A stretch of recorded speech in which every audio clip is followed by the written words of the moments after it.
Olá, bom dia, queridos. Sejam bem-vindos a mais um devocional Café com Pão da Vida. São 6 horas da manhã. Eu acordei tem 1 hora mais ou menos. Eu estava orando e agora eu vou fazer aqui a leitura com vocês. Vou estar lendo o capítulo 13 de Lucas, né? Que nós estamos lendo o livro de Lucas. Eu vou estar aqui postando conforme eu vou lendo, vou fazendo alguns comentários. E no final vou fazer uma oração, amém, queridos? E às vezes são orações poderosas, inspiradas pelo Senhor. E eu sugiro que vocês ouçam até o final. E também, sugiro que vocês venham estar fazendo, assim. Eu sei que às vezes nem sempre a gente consegue acordar cedo, dar atenção para o Senhor, mas que nós possamos acordar, sensíveis para ouvir o Espírito Santo, para ouvir os direcionamentos dele, o que ele deseja para as nossas vidas, o que ele deseja para a gente orar por outras pessoas. Tire um tempo de oração, queridos, antes mesmo de você levantar. Ou se você ainda não tem o hábito de fazer isso, simplesmente levante agradecendo ao Senhor pelo ar que você está respirando, agradecendo pela casa que você tem, a cama que você dorme e por tudo que você tem, mas que você amanheça realmente conectado com o Pai, com o Criador, com o seu Pai, com o Espírito Santo, né? Que Jesus deixou para nós.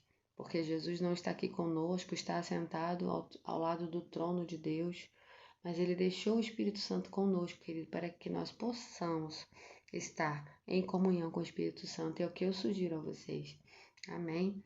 Então vamos lá começar para não nos demorar muito no vídeo. Desculpa a minha voz assim, porque tá bem cedinho e a gente ainda fica naquele clima assim calminho, mas eu creio que vocês vão pegar junto comigo nessa leitura e vocês vão estar compreendendo o que eu vou estar lendo. Amém, queridos? Vamos lá. Em nome de Jesus, eu estou lendo a versão King James atualizada, porque é uma versão bem fácil para vocês entenderem. É uma Bíblia de estudo. Amém? Que vocês podem procurar na internet, baixar o aplicativo, colocar no celular de vocês também. Amém? Vamos lá. Versículo 1. Naquela mesma época, alguns dos que estavam presentes foram dizer a Jesus que Pilatos havia misturado o sangue de alguns galileus com os próprios sacrifícios que ofereciam. Ao que Jesus lhe advertiu: julgais que esses galileus fossem mais pecadores do que todos os demais galileus por haverem sofrido desta forma? Pois eu vos asseguro que não. Todavia, se não vos arrependestes, todos vós semelhantemente perecerais. Ou pensais vós que aqueles 18 pessoas sobre as quais desabou a torre de Siloé e as matou, eram mais culpadas do que todos os habitantes de Jerusalém? Com certeza não eram, eu vos afirmo. Porém, se vocês não vos arrependerem, todos vós, da mesma maneira, perecereis.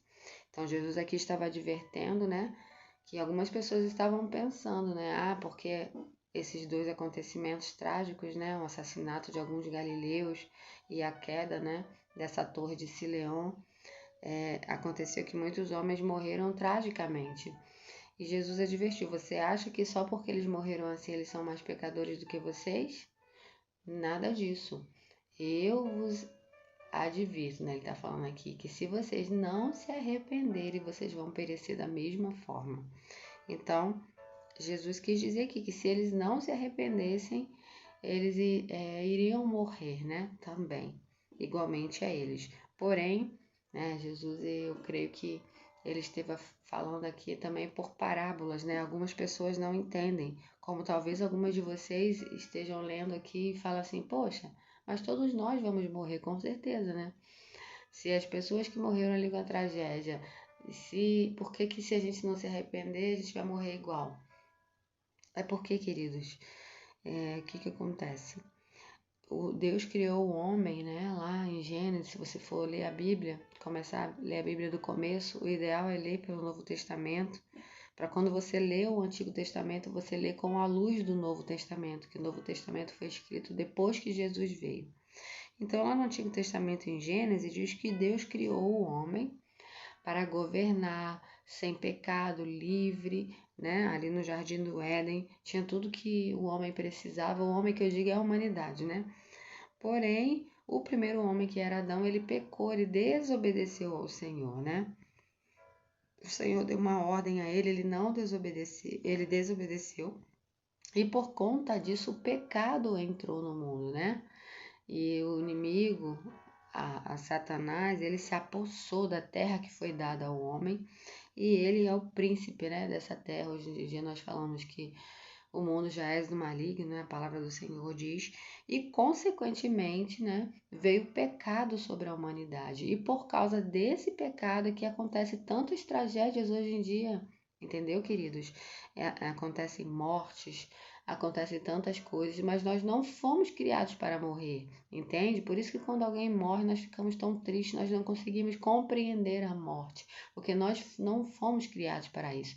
Mas a partir do pecado que entrou no mundo, veio a morte. Porém, Deus enviou seu próprio Filho, Jesus, para morrer na cruz, se identificar conosco, com a humanidade e nos resgatar desse lugar de morte. E quando nós somos resgatados desse lugar de morte, quando nós aceitamos, nós cremos no Filho de Deus, em Jesus, nós somos recolocados nessa posição de vida eterna.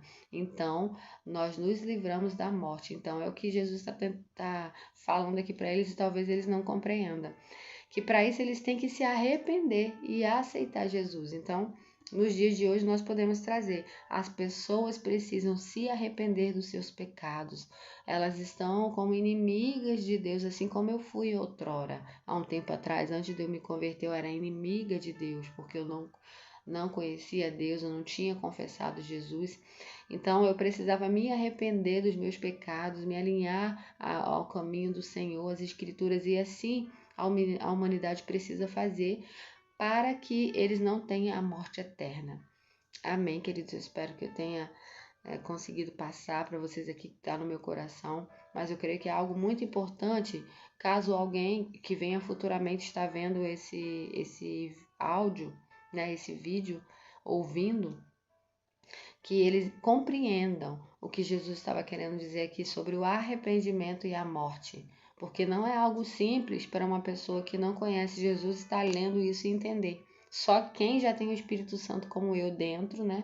Quem aceitou Jesus e confessa Jesus, o Espírito Santo vem habitar dentro de nós a partir disso. Então nós conseguimos ler as Escrituras com um entendimento, né, espiritual. Amém, queridos? Então vamos lá.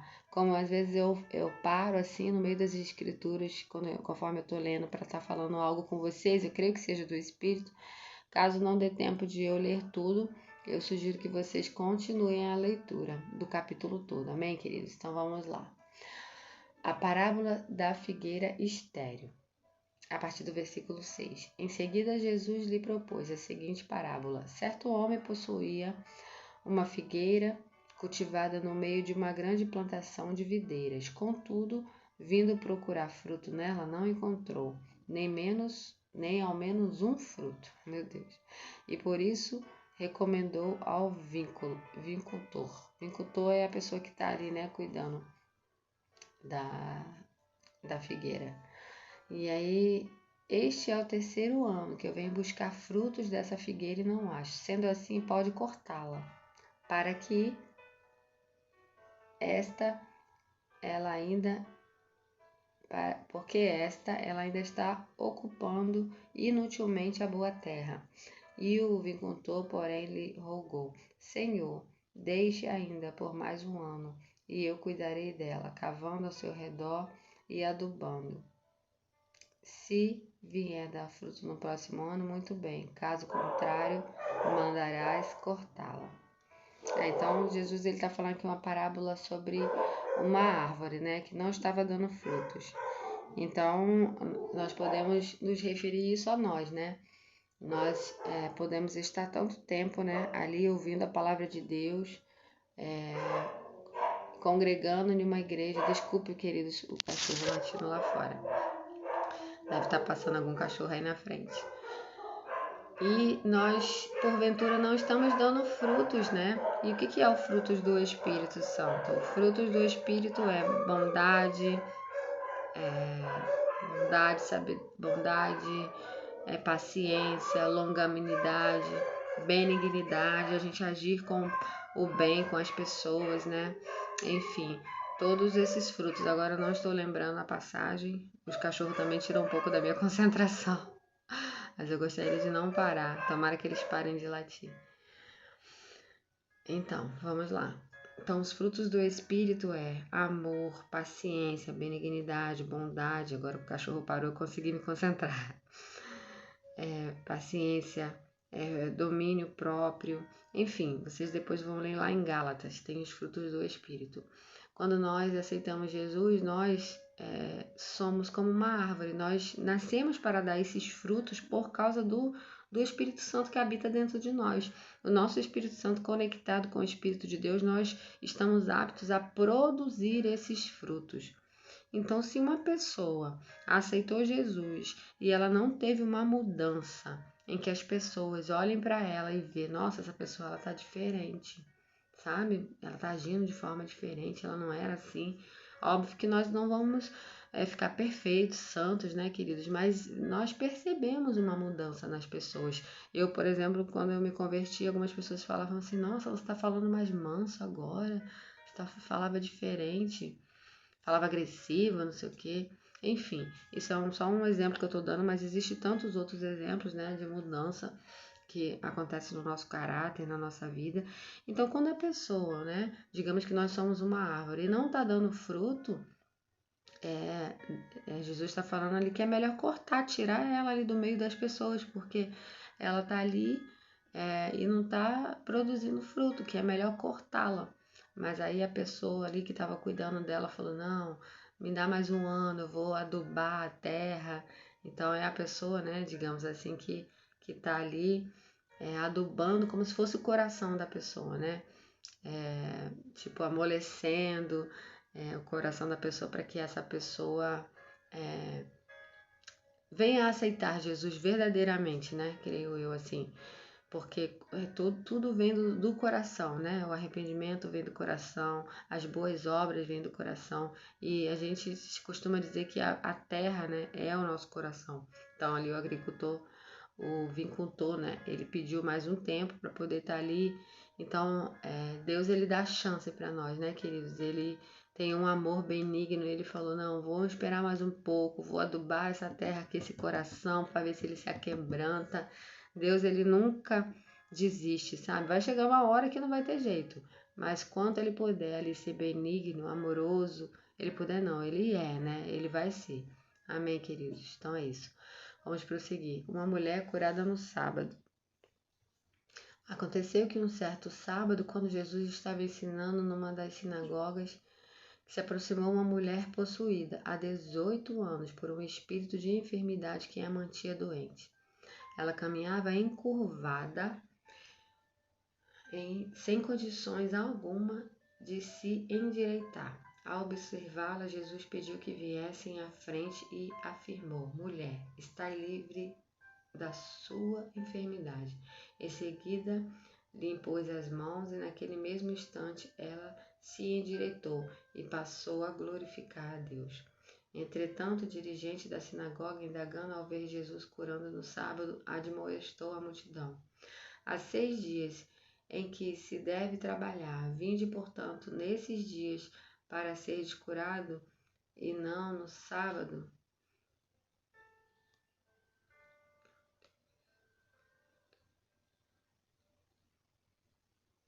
Peraí, queridos, que entrou aqui uma coisa.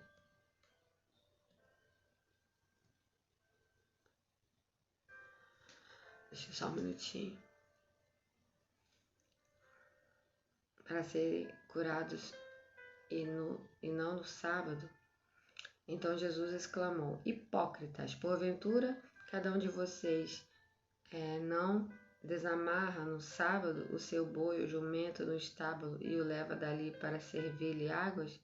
Sendo assim, por qual motivo que eu não deveria libertar em dia de sábado esta mulher, uma filha de Abraão, em que Satanás escravizava 18 anos. Havendo Jesus pronunciado essas palavras, todos os seus oponentes se envergonharam. E do outro lado, o povo muito se alegrava diante de todos os sinais miraculosos que estavam sendo realizados por Jesus.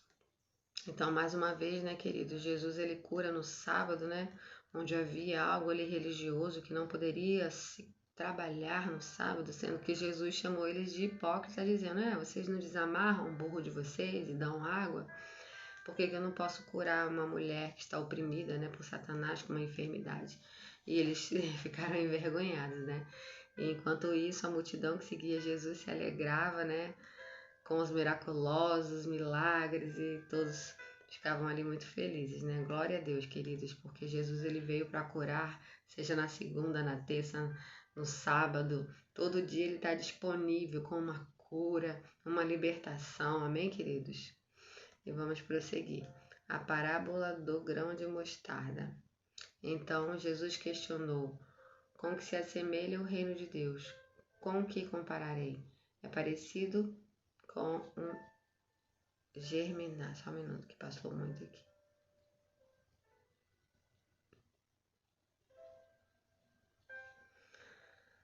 É comparado. Só um minuto. E com que compararei? É parecido ao germinado grão de uma mostarda que uma pessoa semeou em sua horta. O grão cresceu, se tornou uma árvore, e as árvores do céu armaram ninhos sobre os seus ramos. Que lindo, né, queridos? Ele questiona aqui como é que se assemelha o reino de Deus, né? E como é que acontece? O que acontece com o reino de Deus? O reino de Deus é parecido com um grão de mostarda, né? O grão de mostarda naquela época era um dos menorzinhos grãos que existiam, né? Então ali é uma semente, sabe? Uma palavra que você lança em uma pessoa, em alguém que você está falando, é uma sementinha que vai ali na horta da pessoa, né? E aquela sementezinha depois ela vai germinar, né? O grãozinho vai crescer e ela vai se tornar uma árvore. Ela vai ficar com o coração aquebrantado, ela vai aceitar Jesus, ela vai se tornar uma árvore, ela vai dar frutos e muitos frutos e muitas aves e passarinhos farão ninhos, né, nessa árvore. Será uma árvore linda, frondosa, onde ela dará frutos. Então, esse é o reino de Deus, né, queridos? É um reino da fé, né? É um reino da multiplicação. Esse é o reino de Deus que habita dentro de nós. E nós podemos, né, fazer parte desse reino, de tudo que Deus preparou para nós através do Filho de Deus, que só através dele há o caminho. Amém, queridos? E novamente, né, vem a parábola do fermento, novamente Jesus revela a questão. Aqui se assemelharei o reino de Deus. É comparável ao trabalho do fermento, que uma mulher misturou 3 medidas de farinha e toda a massa ficou levedada. Então, o fermento ele se espalha, né? Então, o reino de Deus ele também é assim, ele está comparando aqui. Vamos prosseguir que a gente já está com os minutos passando. A parábola do fermento. Novamente, Jesus levanta a questão. Não, perdão. Estreita é a porta, o próximo texto. Estreita é a porta do reino, a partir do versículo 22. Mais tarde seguiu Jesus a percorrer muitas outras cidades e povoados, ensinando e caminhando em direção a Jerusalém. Foi quando alguém lhe indagou: Senhor, haverão de ser poucos os salvos? E ele lhes exortou: Esforçai-vos por adentrar pela porta estreita, pois vos asseguro que muitas pessoas procurarão entrar e não conseguirão. Quando o proprietário da casa tiver levantado e fechado a porta, e vós, do lado de fora, começareis a bater, exclamando: Senhor, abra-nos a porta. Ele, contudo, vos responderá: Não vos conheço, e nem sei de onde vós sois. E vos insistirei: Comíamos e bebíamos e reclinávamos ao redor da tua mesa, e pregavas em ruas. No entanto, ele vos afirma: Não vos conheço, tampouco sei de onde sois. Retira-vos para longe de mim, vós todos que vieres a praticar o mal. Ali haverá grande lamento e ranger de dentes. Quando virdes Abraão, Isaque e Jacó, bem como todos os profetas do reino de Deus, mas vós, porém, absolutamente excluídos, misericórdia. Pessoas virão do Oriente, do Ocidente, do Norte e do Sul, ocuparão seus lugares à grande mesa do reino de Deus. Com toda certeza, esses últimos virão a ser os primeiros, e os primeiros serão os últimos. Meu Deus, queridos, então essa parábola aqui, né, diz que a porta é estreita, né, queridos? Então, tem muitas pessoas que elas aceitam Jesus, que elas aceitam Jesus como Filho de Deus, entregam as suas vidas, mas elas acham que tudo é fácil, que é tudo uma mil maravilhas. Porém, você andar nos caminhos do Senhor, nos princípios do Senhor, não são fáceis. Existe uma porta estreita para se passar, né? Para a gente poder caminhar. Existem tempos de desertos, existem tempos de aprendizados, de crescimento, e tudo isso dói, queridos. Tudo crescer dói, tirar as cracas que a gente trouxe do mundo dói, sabe? A gente ser restituído dói, reconstruído. Enfim, então não é fácil. Então as pessoas às vezes desistem, elas acham que pode chegar na igreja, pode ser até que aconteça com algumas pessoas, alguma coisa que elas querem muito aconteça muito rápido, mas Deus, ele é aquele que ele conhece o coração de cada um e ele sabe a forma de lidar com cada um. Então se você chegar na igreja hoje e você vê alguém que, queria tanto casar, queria tanto comprar uma casa, sei lá, alguma coisa do estilo, e conseguiu rápido, Deus conhece o coração daquela pessoa, o que vai fazer ela ficar motivada. E caso você não tenha conseguido, queridos, Deus está te forjando, está forjando o teu caráter, porque Ele quer te colocar algo muito grande em tuas mãos. Mas você tem que estar preparado para isso, porque talvez tem muitas pessoas que entram na igreja, recebem a bênção que elas tanto desejam e depois elas se vão, né? Depois elas conseguiu a bênção e não sente mais a necessidade de voltar à igreja. Então, Deus, ele conhece os nossos corações muito mais do que nós. Ele vê todas as coisas, ele é onisciente, onipresente, sabe? Ele está em todos os lugares. Então, ele é poderoso, queridos, para entender o que é melhor para nós ou não.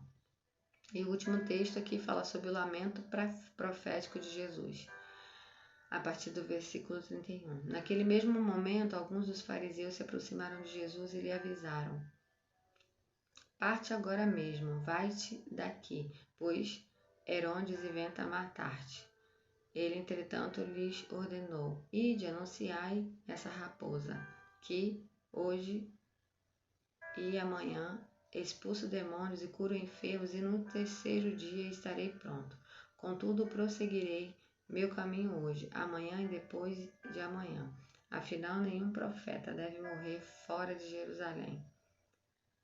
Jerusalém, Jerusalém, que matas os seus profetas e apedrejam os que te foram enviados. Quantas vezes eu quis reunir os teus filhos como uma galinha reúne os seus pintinhos debaixo das suas asas, mas vós não aceitastes. Eis que a vossa casa ficará desabitada, e com toda certeza vos asseguro que não mais vereis até que venha a proclamar: bendito o que vem em nome do Senhor. Queridos, então, estamos aqui quase no finalzinho, no último texto, onde Jesus fala do lamento profético, né?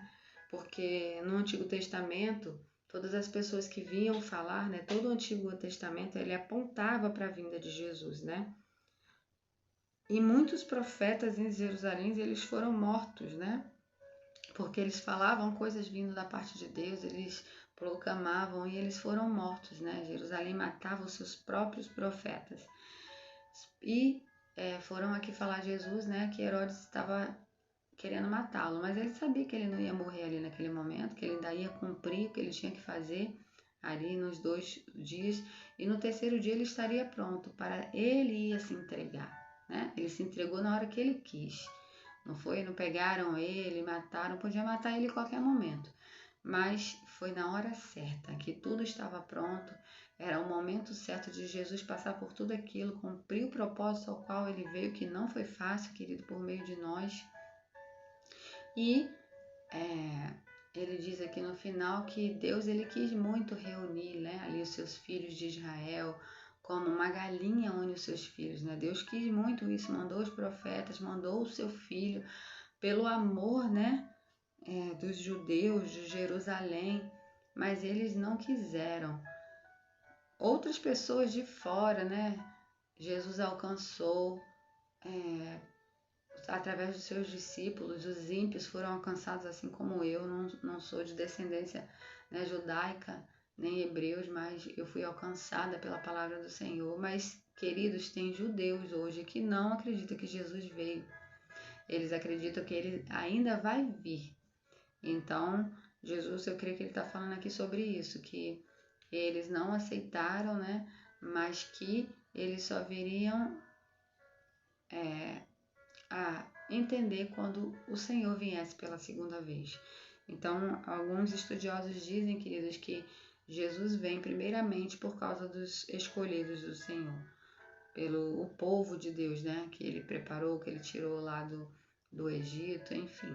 Então Jesus ele vem, né? Bendito vem em nome do Senhor. Então bendito é o Senhor que vem nos resgatar a sua igreja. Mas eles vêm também pelos judeus, porque Deus é aquele que cumpre promessas e que independente de tudo que nós fazemos, Deus ele cuida dos seus filhos, ele não quer que a sua criação se perca, mas que nós temos livre-arbítrio, né, queridos? Nós possamos usar esse livre-arbítrio para receber, acolher aquele que vem em nome do Senhor. Amém, queridos? Vamos fazer oração por essa leitura de hoje, por esse devocional. Me perdoa por algumas falhas, nem sempre é do jeito que a gente planeja. Os cachorros começaram a latir, depois aqui o computador não estava conseguindo mais ler o texto, ele estava travando um pouco, mas o importante é fazer, amigos. Coisas vão se levantar quando você for ler a palavra de Deus, quando você for falar a palavra de Deus para as pessoas, coisas vão se levantar, mas não desistam, faça que nem eu, prossiga, continue falando, é a nossa obrigação falar da palavra do Senhor. O Senhor nos convocou para isso. Amém. Obrigado, Senhor. Obrigado, Pai, pelo teu grande amor, pela tua benignidade, Senhor. Obrigado porque o Senhor, Pai, sempre quer que a sua criação não se perca, mas que nós venhamos nos arrepender, Senhor, como humanidade, como pessoa. Pai, em nome de Jesus, eu clamo agora, Senhor, por arrependimento nas pessoas, Senhor. Eu declaro um coração aquebrantado, assim como a contou, Senhor. Pediu mais um tempo, Pai, para que as pessoas, para que ele pudesse adubar a terra ali daquela árvore, Senhor. E que assim seja, Pai, que pessoas possam adubar, que o Espírito Santo possa adubar o coração dessas pessoas, que essas pessoas possam ter o coração aquebrantado, Senhor, em nome de Jesus, que o teu amor, Pai, se espalhe pelas ruelas, pelas ruas, Pai. Eu coloco agora o local onde eu estou agora, o Rio de Janeiro, Senhor, coloca em tuas mãos para que o Senhor venha tocar, Pai, em presídios, em hospitais, que pessoas no presídio se arrependam, Senhor, em nome de Jesus, de todo o pecado que eles cometeram, Senhor. Ó Pai, pessoas nos hospitais que estão no leito de morte, Senhor, que eles se arrependam, Senhor, no último instante, no último suspiro, Senhor, e venha estar com o Senhor, Pai. Aí eu declaro arrependimento, Pai, pelas crianças que tão novas, Senhor, estão perdendo a inocência, Senhor, por causa do inimigo que investe tanto, Pai, nas redes sociais, com coisas, Pai, estimulando perder a inocência, Pai. Crianças se arrependendo, Pai, em nome de Jesus. Pais se arrependendo, Pai. Pessoas no mundo se arrependendo, Pai. E eu oro também por uma igreja, Pai, se arrependendo, Pai. Líderes, Pai, que estão agindo, Pai, de forma errada nos púlpitos, Senhor, nas suas ovelhas, Senhor, Pai, tenha misericórdia, que essas pessoas venham ter arrependimento, Espírito Santo, toca, liberta agora, Espírito Santo, com o teu poder essas pessoas, é o que eu clamo agora, Pai, em nome de Jesus, Pai, em nome de Jesus, oh, aleluia, oh, obrigado, Pai, pela tua palavra, que nos toca, nos renova, que nós venhamos entender a porta estreita, Senhor, que nós venhamos entender quando nós estivermos passando por alguma dificuldade, também possa ser para o nosso crescimento. Amém. Obrigado, Pai. Nós te louvamos e te agradecemos e nós te pedimos que o Senhor nos guarde no dia de hoje, acampa os teus anjos ao nosso redor, nas nossas casas, nos nossos familiares, nossos amigos, Senhor, os nossos irmãos, as nossas igrejas, Senhor, muito obrigado, Pai. Nos guarda e nos livra de todo o mal. Aleluia. Amém, queridos. Glória a Deus por mais um dia de devocional. E eu, do fundo do meu coração, eu desejo que vocês venham ter esse hábito de estar sempre entregando os primeiros minutos, a primeira hora do seu dia, acorde mais cedo, coloque o despertador mais cedo para estar falando com Deus e alimentando o seu espírito, fortalecendo, porque os dias são maus, queridos. Amém? Fiquem na paz e até amanhã. Amanhã nós vamos estar comentando, lendo e comentando o capítulo 14 de Lucas. Amém? Fiquem na paz. Até amanhã.